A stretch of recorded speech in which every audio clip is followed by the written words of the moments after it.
We welcome Dave Davies. He's playing the lead role in the tragic story of Michael Funk, who lost his life in a hostage situation.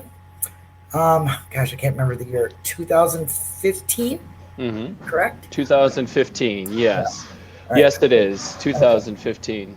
Well, we tried to talk yesterday, and my computer kind of just went, "Bloop. Sorry, Linda, not happening." So we'll do it again. Anyway, I'm going to the first couple questions are going to be repetitive. Sure, sure. I want to make sure that everybody understands. Of I'd course, love to hear your sure. story again on how you got the role to play Uh-huh. Michael. So, floor's yours.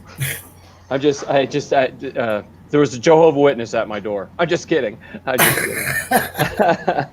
um, so no, no, no, no, no. No, Linda. Yeah, Linda K. First of all, thank you so much for allowing me to be on your show. Very excited for everything.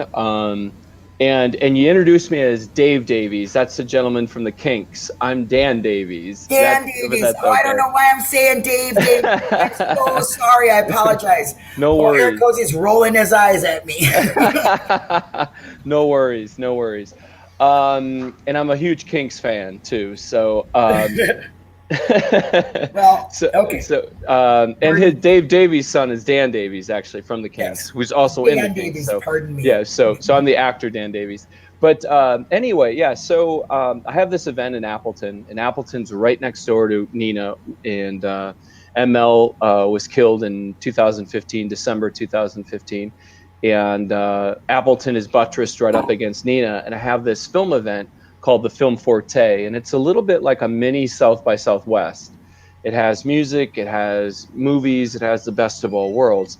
And David Starr was there because he was having a world premiere of his documentary, which is called I Learned by Travel, which is a great documentary. It's about these kids that travel down to Costa Rica and learn about organic farming and the environment and all kinds of stuff.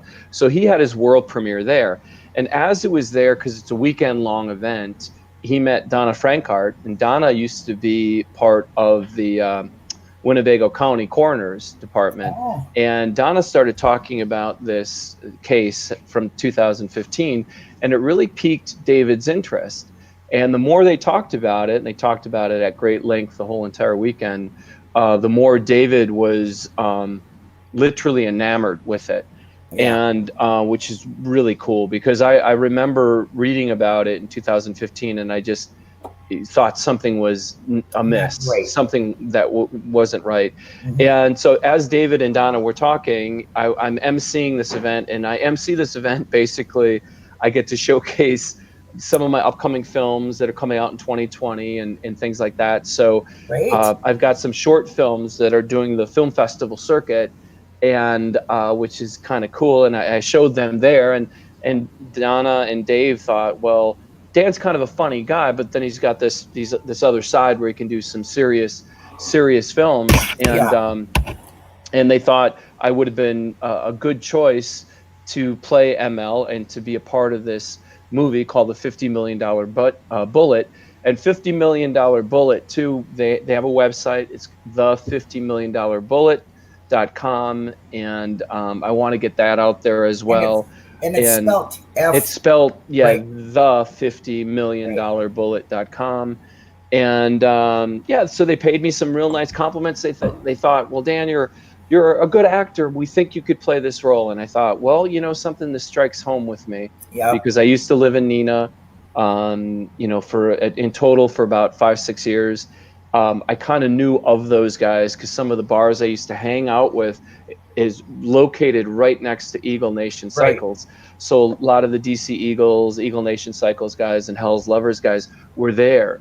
And my dad had a 1948 Indian motorcycle and worked at a couple of different companies in Neenah. Lived in Neenah for a few years and worked at, I think he said, Strange Papers, Neenah Papers, and I think Neenah Foundry, before he moved to Milwaukee. And a lot of those guys back then, if you had a motorcycle, Harley or Yeah. an Indian, and had your leathers, Yep. pretty much you You hung knew. out with each other. Right. So, and my dad is a Vietnam era veteran.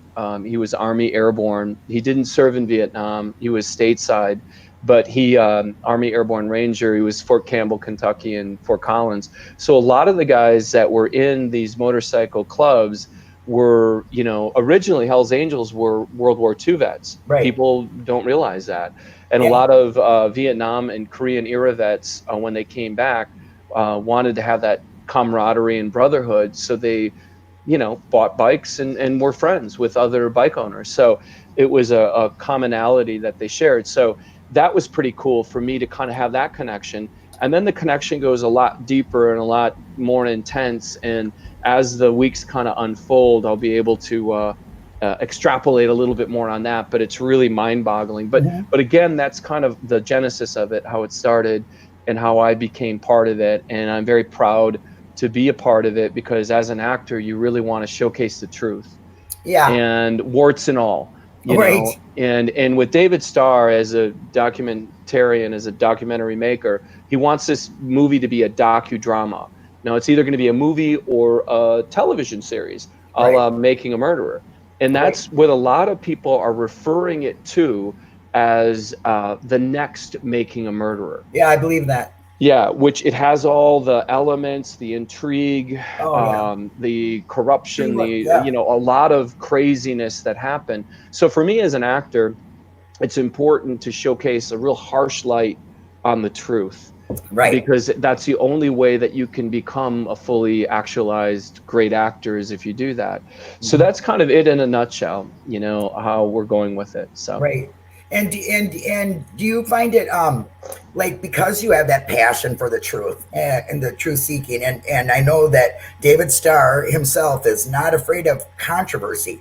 You know, not at all. He's ready no, to head on, take it on, you know, and get that truth out there, which is really commendable. yeah, And you playing that, you know, that's a serious role, because yeah, he was a very well known community leader. I yeah, mean, everybody gets bikers wrong, but this man had community programs for children. He had dinners on Saturdays and invited their families. He had Christmas events.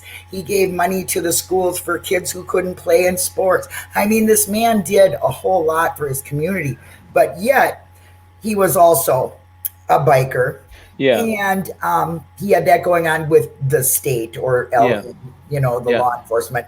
So do you find it living there, because you still have to live there when you're done, yeah. is the controversy, because people are going to have their say, how are you going to handle that? Do you, I mean, have you come across that before?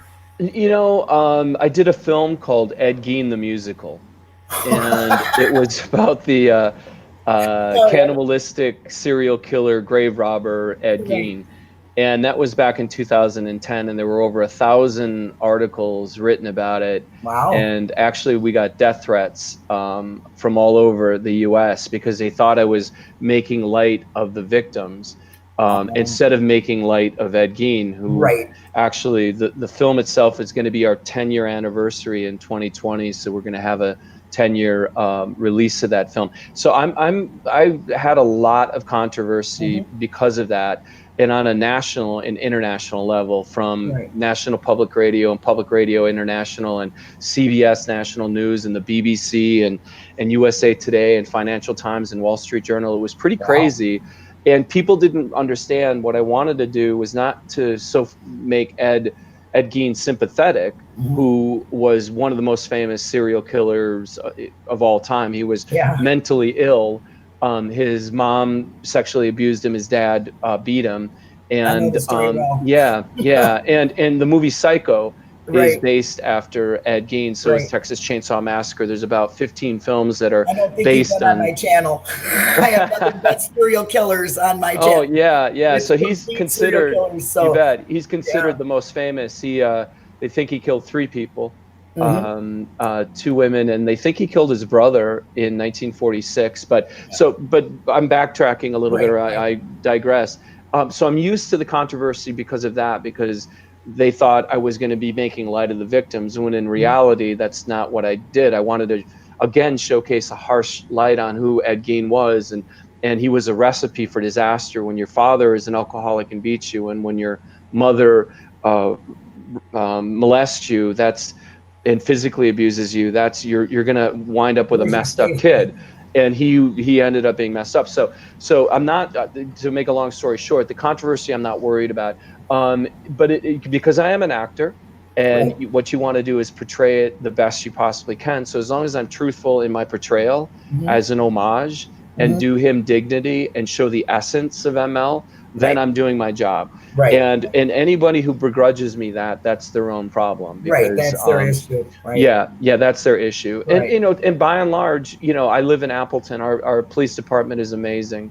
Hmm. I've known a lot of these guys for many years, and they're very, very good. Now, again, Yeah, I'm not Nina, trying to here's knock them Nina, here's off. Appleton. Right. And I didn't have that bad of a time. I knew a lot of the guys from the Nina PD as well, Hmm. and most of those guys again are good eggs.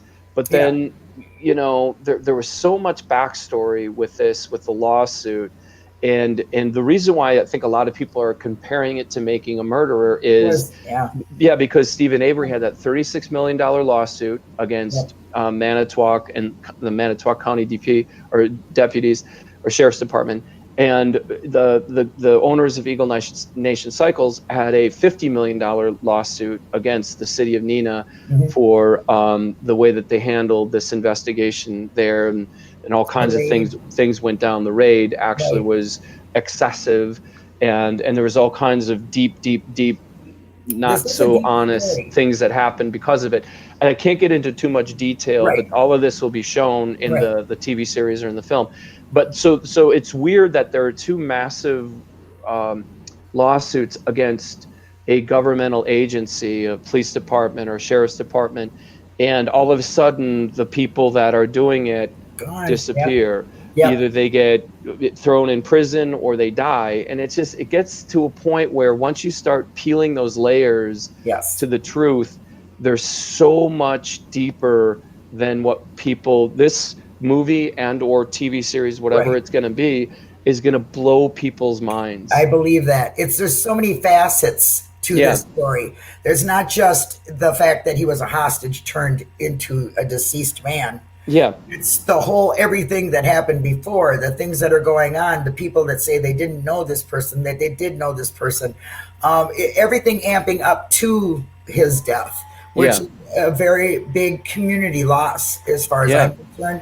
I mean, I live in Minnesota, and I give our law officers a lot of credit here. Yeah. We do. If an officer shoots somebody, he's responsible for it. Granted, he might get 9 years, but he's still getting something for it. And Yeah. we try to, there's a lot of reform needed. So, do you think? Are you hoping? Because I myself am, as a supporter of Stephen Avery, believe that what we're doing is going to make change. So, you doing this documentary, do you believe you're going to have a strong impact? I personally think you will, but do you yourself?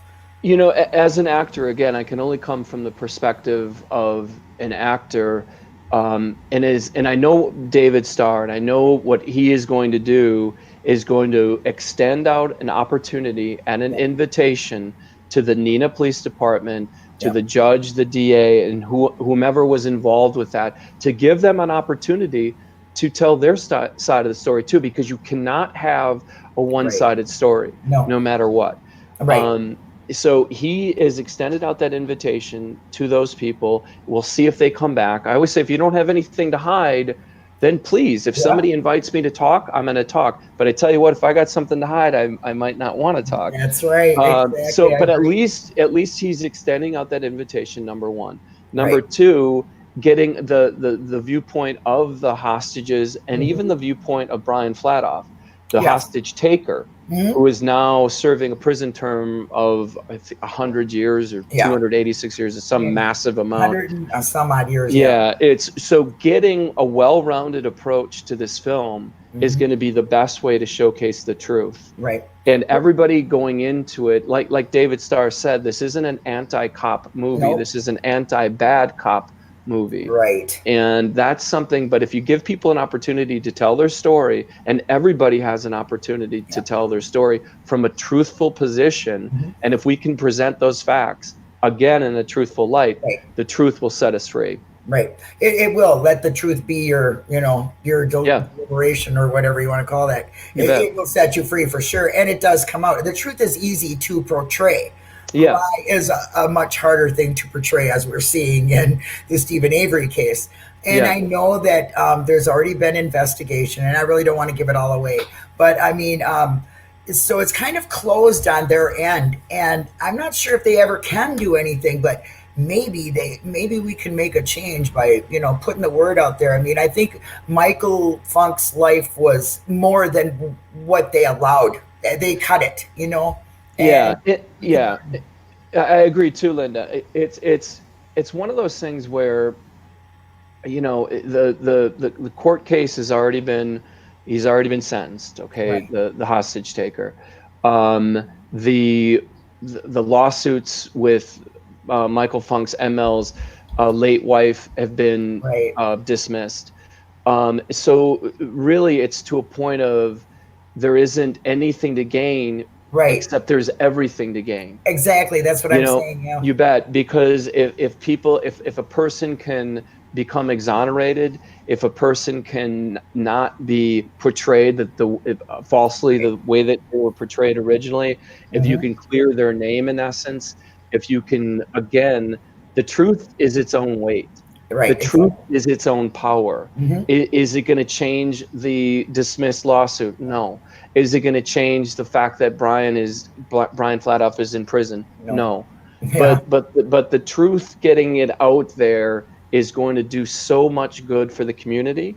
It's And the going to do people who so, love Michael, you bet. And the there's a people lot who love of people Michael, who love you him. bet. And all the people that were falsely accused of this, that, or the other thing. Right. So I'm excited about this. Oh, And the I am more, so you excited. bet. And the more Yeah. David Starr digs deeper Yes. into this, Yes. and he presents me, and so does Kay Reitz and Donna Frankhart and David Starr. They're presenting me with this information and these facts. It's blowing my mind.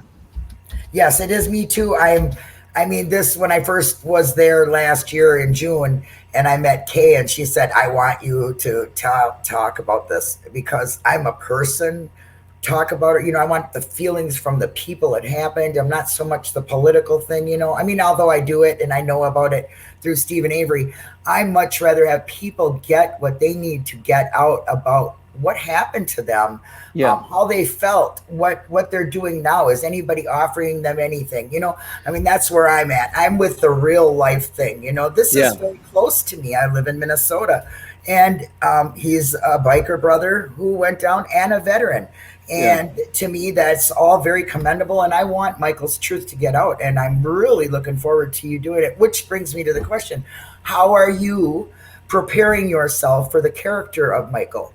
So originally, I read as much as possible about the court case, and Hmm. they had a lot of different interviews with Michael's uh, family, his friends, and they were very descriptive of who he was. And the biggest thing that you can tell when a friend starts, quote unquote, eulogizing or describing a friend, you want to kind of parse that out, because a lot of times it's all rainbows and flowers, and when you don't talk about the bad stuff after they're gone. But what was really interesting in all these interviews, his friends said, ML was overall a good guy, but boy, he was opinionated, Yeah. and sometimes he could be an a-hole, Yeah. but he was loyal to a fault, and he expected that loyalty from you too, and if Right. he didn't get it, then you got an earful. So it was odd and weird and wonderful to see these people describe him, again, warts and all.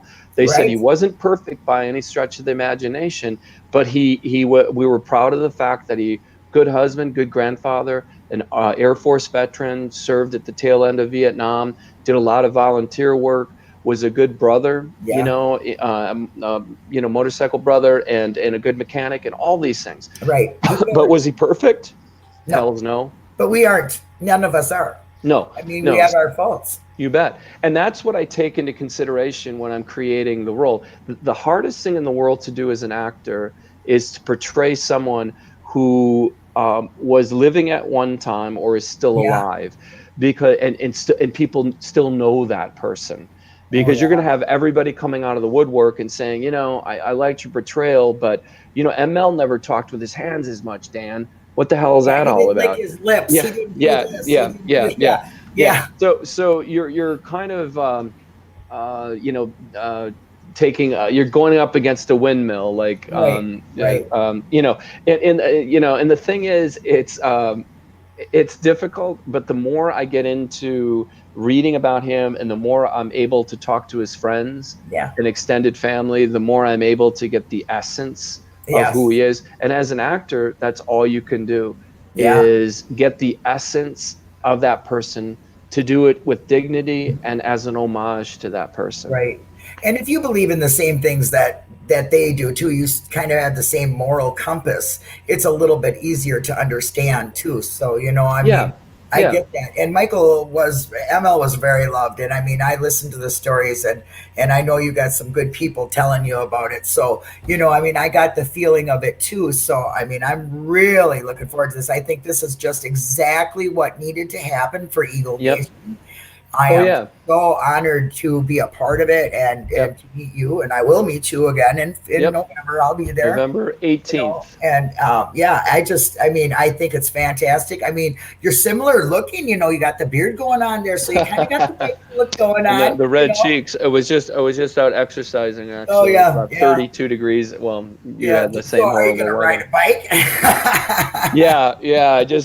In preparing for the role too, it's one of those things where, um, eh, I want, again, and I keep saying this, I don't want to do a caricature of him, and it's easy sometimes when actors they'll mimic or impersonate Yeah, somebody, and it always comes off as a caricature of that person. But if you right. can really kind of just find out what made them tick, You're what gonna they intermix. loved, Yeah, yeah, you're going to be able to portray them much more truthfully that way right, than just trying to mimic or impersonate that person. But right. but November 18th, though, as you mentioned, Mhm. for the press conference, that's becoming this whole huge entity in and of itself, which we're really excited about. Yeah. And the actress from California will be there too, who plays Oh my ML's God. wife, my character's wife in it. And we're going to have a lot of press, A and bigger I'm just, bang than what you thought. yeah, Yeah, it's just one great. of those things where this strikes a nerve with people, and I think the Mhm. reason being is because if something egregious happens, and if somebody gets shot and killed who's an innocent, when Yes. the first time I read that, I was like, wait a second. Yeah. He wasn't the hostage taker, he was a hostage. That's what How I the said. hell did That's they, exactly what I yeah, said. did he get shot and killed? And then Mhm. you dig a little deeper, and then you go, well, wait a second. A lot of these police officers knew both Steve Arado, Mad, and ML, who were the kind of co-owners of Eagle Nation Cycles. They worked hand in glove with these guys. And, Right. and then and then another thing too, I remember being at a bar a couple of different times in Nina, and ML was very memorable looking, and I'll tell Yes. you the reason why. The long hair, the big bushy beard, but he always had these glasses, which and I'm not disparaging his fashion sense, but they look like they belonged in 1975. Yeah. Probably When were he from there. was, yeah, there probably were, and he always wore them. He always Yeah. had them, Yeah. and so it was funny because I saw a photo of him and in some of the local newspapers, and I went, I know that dude. Yeah. I've known that dude. I know who that is. And I hadn't seen those guys in 10, 15 years. It's stuck So in if I there. haven't, you bet, if he was very memorable Yeah. looking. So Yeah. if I remembered what he looked like from having a few drinks with those guys 10, 15 years ago, Yeah. you think the police officers that had worked with him within the Oh, last few months of his life or yeah. last few years would know the moment he ran out of that building with a great big Eagle Nations shirt Wearing on, black and gold. Yeah. yeah, the outfit that they wore, Right. Right. um, the There was no uniform that they warning. wore, Doesn't and it? they ran out, you would instantly know who that Yes. person was. Yes. You would. Okay, first of all. Second of all, you have to do your due diligence and give that person an opportunity to say, get the F down Yes. now. Thank you. You bet. If it's a bullhorn microphone, which they should have had, or people screaming that, Yeah. you have to give people that opportunity to, the old Robin Williams would joke about living in San Francisco and there was this bad area. And he said, Robin would go, the cops there would go, bang, bang, get down or I'll shoot. Yeah. They'd shoot first and then say, get down. Right. And I messed that joke up, but um, Yeah, there was no warning. There was no, absolutely there nothing. was no warning. And the thing is, you have to have that. Again, I say the due diligence. If you give someone an opportunity to hit the deck, to get down in that position where they're safe, then with guns pointed at him, then Right. you know that he's innocuous. He's not going to do anything. Right. But if you don't, you only have one opportunity Right. to Can't shoot take a bullet once. back. You can't take a bullet back once the toothpaste is out of its tube. You Yep. can't put it back in. And then That's the right. only thing you can do is say you're sorry, but that's too late. Yeah, exactly. And then the way that, the amount of times he was shot, and then he was on the sidewalk, according to some Would have people. stopped. Somebody would have said, "Yo, stop!" He would have went. You know he would have. You bet. Or just You know he would have. dumped on the ground. He would have gotten down on his knees. He would have had his hands Right. up. But that's so. There's many different things, and there's Right. many different layers. You don't want to give it all away. No, I can't give it all away. But with David Starr being behind it, Right. I wouldn't have been involved with it if it was just one-sided. Yeah. Okay. Oh, I'm glad. Because Yeah. they would have nothing to Gotta do have with balance. it. You have to have that balance. You have to showcase the fact that, I know police officers are under a lot of pressure, Right. and I And know not that. all of them are bad. And they're 95% of them are good guys, really good guys. But you have to give them that opportunity Yes, to you do. say, this is what went down and this is how it went down, and have the opportunity for the DA and the judge to talk as well, and then to get the hostages, what their scope was it, and their backstories, and all the stuff that happened prior, and even the hostage taker, Brian Flatoff. You have to get a well-rounded approach, and I think the more well-rounded we take this as, Right. the more shocking it's Well, going to be. They're always saying that making a murderer was a one-sided thing. Well, it's only one-sided if somebody's not giving their side. They had the opportunity. That's why I'm really hoping that someone somewhere, retired, something, gives their view. I mean, I want to hear what they experienced standing next to that officer, or You what bet. they heard in the office at the cooler. I Yeah. would love to know some of them fine details, and I would imagine that a lot of ML's friends would like to know that too. What was the real deal here? What were you thinking? I mean, I know that they thought that this one gunman was out to get the whole squad of SWAT team, but which sounds ridiculous. And I've never seen anybody raid with guns pulled and then back out when one gunman is shooting at you. Yeah. It's a whole hairy story. It is. It really is. It really is. And the more, if there wasn't, the lawsuit, the lawsuit that was pending, and the building itself had a value to the city. Yeah. There were so many different aspects to it that make you kind of pause and It kind of makes you think. want to know. Yeah, it makes you want to know. And as long as we come out that as an actor, my number one, goal is to present again the essence of ML, to do him justice, and to do him as a dignified, a role, and as a human being, warts and all. Right. But the film, we have a responsibility too, as an actor. The filmmaker and the writer, and David Starr has and will have that responsibility to showcase, like I said before, every single angle, because that's the only way people are going to see the validity of it. Right. It's just like if God forbid you were picked up for this, that, and the other thing, and there was a fight between you and someone, and they just interviewed that person, not you.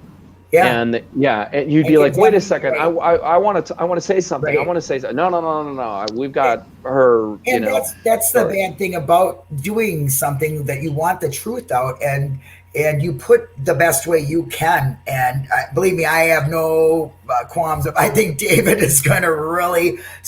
He seems like the type to do his research and make sure it's accurate. and put out what he feels is the poignant things. And Yeah.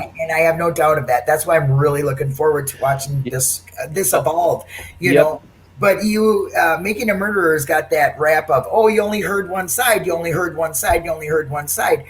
That's not Laura and I can't remember the producers' names. That's not their fault. That No, is them not taking the opportunity to show the other side. So you bet.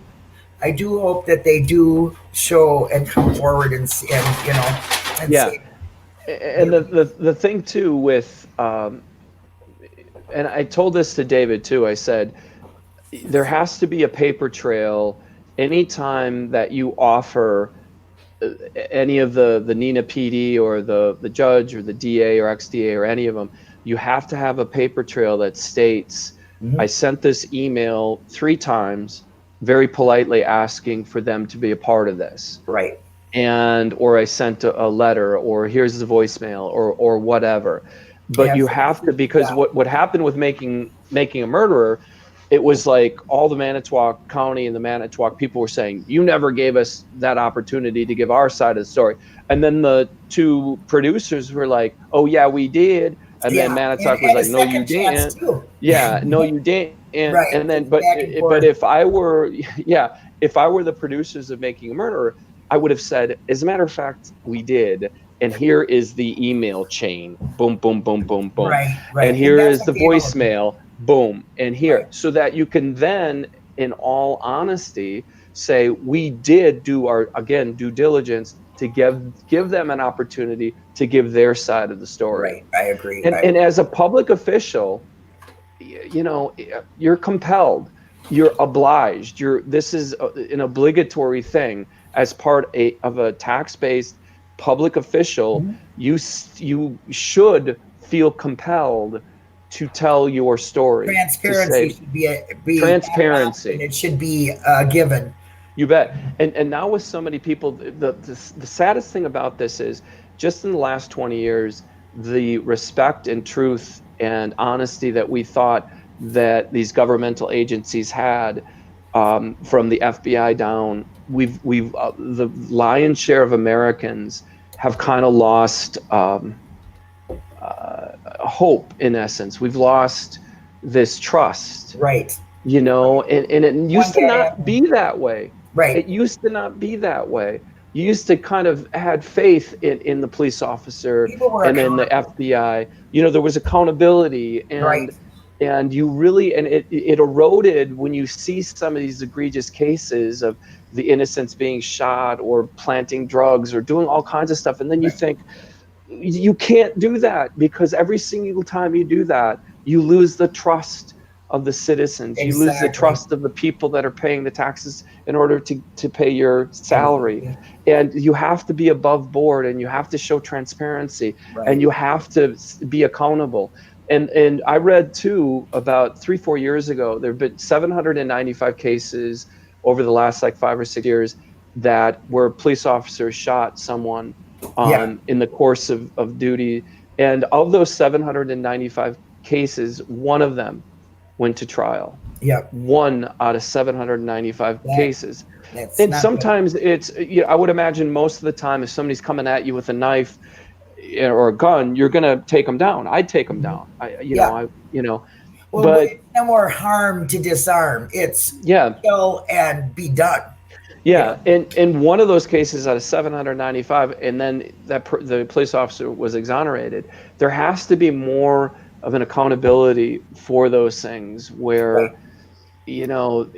if you kill somebody in the line of duty, anybody else, if they kill somebody in the line of duty, even if you're working at a A grocery drugstore. store or a drugstore or a convenience store, and somebody comes in with a gun, Right. but you've got a gun and you pop them, they're gonna arrest you. Yeah. And you're still held accountable, Right. even though that person had a gun and you can say it was self-defense. There's still an accountability Exactly. that you're going to have to go through. Now, chances are you'll be exonerated, But because right.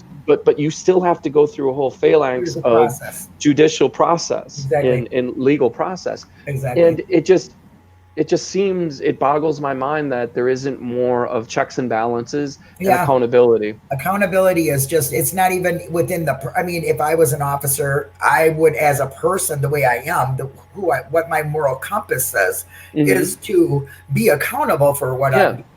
Exactly. But there's a lot of them out there that just don't. It doesn't, I mean, I shouldn't even say a lot, because it only takes one. And then Yeah. the band of brothers is going to stand by you because they're your brothers. In you know what I'm saying? Yeah. Officers have a tight bond. And Yeah. I don't even pretend to know what they go through on a No. daily basis. But I do believe that they should be some kind of reform as to being a police officer. Like, if you're in a crime like that, you need to go have some psychological, um, you know, go under some psychological thing. You need some deprogramming, or Yeah. you need Yep. some using of that, because um, you can't unsee it. And No. it No. is No. tragical things. And I believe that if they would give officers more, Yep. more training, Yep. every 6 months get a mental evaluation, Yep. Yep. that kind of thing would cut down on a lot of this, and be trained to harm instead of, harm Yeah. and disarm rather than shoot to kill, You because they're bet. not trained that anymore. No. What's the matter with aiming at their knees? He's got a Yeah. knife. What's he going to do? He's going to fall. Yeah. Then you have your Yep. officers to come. But Yep. no, they'll just, they pull out a screwdriver, bam, the kid's dead. 500 Yeah. shots at him. I Yeah. mean, I've heard of many Yeah. stories. So It's, I really yep. think we need to reform that. Mental stability, especially. You bet. And you brought up two things that I've been really, really kind of a huge proponent of. My youngest brother is Brown County's deputy that works corrections in Brown County, Green Bay, Wisconsin. And we've had conversations about this. And there are a lot of guys, like you said, you can't unsee it. I give police officers a lot of credit. I would I do never, too. ever, ever want to come on, be the first on a scene of a car crash and see a baby that's Oh, dead or someone decapitated. But that is PTSD. Those to see that, and to see that just not once, but many times, right, we owe police officers the therapy that they deserve. right. That, and it should be every 6 months an eval. There should I be agree. a psychotherapist, a psychiatrist, or psychologist there that's evaluating them to give them the mental health Yeah, benefits that they deserve, they deserve it. and they Exactly. deserve it. But we have to be more cognizant of that. We have to be cognizant of anybody suffering from PTSD and Right. mental stress, because I could never be a police officer. I I could never wouldn't neither. want to. No, and to be honest with you, it's a tough as hell job. The I give those responsibility. guys, you bet, I give them a lot of credit, because, like I said again, the vast majority of them are amazing. Right. They But just want to go out and do their job, not you kill bet, anybody, not have you bet, anybody kill them. you And I, bet, I agree with that, and us as a community, we should pull you for their bet. mental stability, because they could become so sensitized that Yep. they don't look at a moral compass anymore. They're just, No, I'm surviving. This no, is what I'm done with, putting up with this. I've no. got to survive and keep my job. Yep. So, I mean, I totally get it, and I could never do their job, and I give them No, credit. no. But, like, one bad apple makes You bet. the whole department look bad. You bet. But And as a brotherhood, you'd think they would want yeah, to get that brother help, you make him bet. right, or take him off of their team. You But bet. instead, they become a blanket, and, Yeah. it Yeah. just gets worse and worse. So, It is. yeah, And the stigma around it too is, we have to get that stigma, get that away from anybody that has any exhibits any dissociative behaviors or mental illness or PTSD or stress or trauma. right. We have to take that stigma away, and we have to get, again, Yeah, the help that they deserve. And it has to be, like you said, I think every 6 months, yeah, I do all these agree. evals, and the training has to be better. The Yes, training overall has to be better. yes, it And does. I used to love the movie, when I was a little kid. I saw the movie Serpico, Oh, yeah, and it's based after a guy named Frank Serpico, yeah, and he was a New York City police officer, if memory serves. And yes, it in was. true life, 30 years of doing drugs and homicide, he never had to pull his gun once. But he Yeah, would talk about, he said, you can disarm somebody with a smile. yeah, you You can can. disarm somebody with, hello, how are you? My name is Officer Serpico. I'm Frank Serpico. What's your name? Sometimes it comes down to those basic person. things, those soft skills that we don't have anymore. Right. Treating that other person like a person. Right. And I know there's obviously situations where somebody's Yeah. high on drugs and they're flipping out and they've got a Yeah. gun and whatever, and there's certain things that you can't come up to the crazy person who's talking to a tree and say, how are you today, Yeah, and exactly. so Yeah. there's, but there, most of the time, if you can treat that person, you could diffuse that situation. Serpico, I mean, there were stories about him where he would get into a situation where he knew that this person was a little wacky, so he'd start dancing in front of them and just getting crazy, and the crazy person would be like, you're as crazy as I am. And it would disarm him enough for him to like settle down, Right. to be able to talk to. I mean, it's crazy, but Yeah. we have to, not that police officers should learn how to dance or anything like that. Our communities and our officers at the same time. We Yeah. have to reunite again, because Yeah. I remember growing up, I wasn't told to be afraid of a police officer. I wasn't. I mean, I knew if I was doing wrong, I was going to have to meet the maker of the mom and dad and whatnot. And as I grew, I knew what you could do legally and not do, and go to jail. And I have respect for officers who are out there doing their job, and that's what they're doing. And the ones that aren't, I just believe they don't have enough training. They've been so desensitized that they don't know. They just are on survival constantly. And I can't even imagine that in my head. So to play a police officer in this movie is going to be a little bit of a difficult thing, I would think. And and as a matter of fact, and I can't tell a lot about it, but well, I don't even know if I could say this. Well, I'm interviewing David tonight at 7, so okay, so he'll be able to, but we're gonna try to get, and David's gonna try to get the actual people involved that were involved to play themselves. That would be great. And he's looking at a 20-year homicide detective from Los Angeles, and I can't tell you the role or anything like that, to play. So he wants that reality throughout. Somebody who knows the digs about that job, the ins and outs, and you bet, and is going to be passionate about it and truthful about it and honest about it. And that's the thing too. Another thing too, Linda Kay, what I tell people too, it's a two-way street. We have to get back to that respect again. When a police officer is questioning you or pulling you over, hello, how are you? You just call him officer, call him sir, say please, yes, thank you. I've never had an issue. No, because I treat them like a person. You bet, and just be, just be cautious, be gracious, show that etiquette, show that respect that they have. And be willing to help them out. Just say, here's all my information. Do you need anything? I mean, it's a two-way street. It is. So we have to get back to that as well. So if some officer goes, "Let me see your license," and you go, you know what I'm saying? I mean, well, of course he's going to be hostile. But if you say, "Just a second, sir, I'm going to reach into my purse right there and grab my wallet. I'm going to do this, and I'm going to grab this, and here you go, sir." Exactly. I mean, I've never had an issue. No.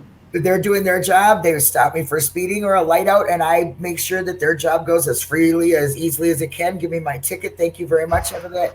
He's doing his job. I don't have a problem with that. I'm not saying people don't have a problem, but the majority of them are just trying to do their job. And I think if we get, the heart-wrenching story of Michael and get some of the input from LE, what they were thinking, what was going on in their mind, it's really going to be a great show. I mean, I think this is just a fantastic thing to be able to at least get the truth of Michael Funk's situation out. You bet. And at the bare minimum, if you do it correctly and showcase everybody's point of view, and then also being truthful throughout, his memory will be quote unquote exonerated, and maybe it'll be a way of healing for everybody involved, and that's what you want. And it seems like the community is divided still since 2015, and you really want to see people come together.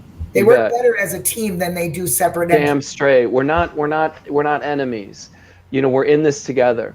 You're here to protect and serve us, and most of the time you're doing that, but we need to have that collective ideal again, where we're brothers and sisters, and Right. we're all working for the common good. Right. I totally agree. Yeah. But is there anything else you'd like to say? Tell about the dates on the event. Sure. November 18th at Eagle Nation Cycle. Mhm. It's going to in Neenah, Wisconsin. It I might think be they're there. yeah. It might If it change venues. grows exponentially, it might Yeah. be in a different place. But it's a little over 2 weeks from now. I'm very excited to Oh, meet I my am too. co-stars. I'm very excited to be able to talk to the press as they're Yeah. there. I'm just excited about this project. Now, again, if it's a movie or a TV series, and the great thing about it is so many people are referring it to as the next Making a Murderer, And I which is, agree. you bet, which is the number one most watched Yeah. documentary drama in the history of Netflix. Wow, that is fantastic. Yeah, so Well, you know if what? we can, follow in I that am there to footsteps. help. I'm going to be there Excellent. on in November. I'm going to be trying to get some backstage kind of little things to put out here. Good, good. And the buzz never stops here. That's why I think Case Yep, to get on it because she you knows bet, how passionate I am about this. you So I bet. look forward to meeting you. I thank you Excellent. very much for your time. I'm Thank sorry you. about yesterday, but I'm glad that it worked out today. And Oh, I it's will all be good. seeing you in November. Thank you so very much. Yeah, yeah. God bless you, and And I'm same to so you. excited Yeah. for this project. I mean, and I have so many other. I'm very blessed with so many other amazing films coming out and TV shows coming out, but We this really has my heart. yeah. This Well, really is some of my mods put out some links to some of your movies you were in excellent, and things, excellent. so they'll get to know you. I'll be putting Good, out links and they'll good, see you in other things. And you're great. very talented. I look forward to Thank seeing you. you play ML. I'll tell you that right now. Great. I think So you're am I. got some big It's, boots, but I think you you'll fill bet. them. This So, is the most excited I seriously in the last almost 10 years, actually 8 to be honest, 7 to be honest with you. This is the most excited I've that's been for a great. role. So That's thank you great. again, Linda Kay. Says a lot. Thank you so very Okay, much. take And care. thank you everybody for joining. We'll see you in November.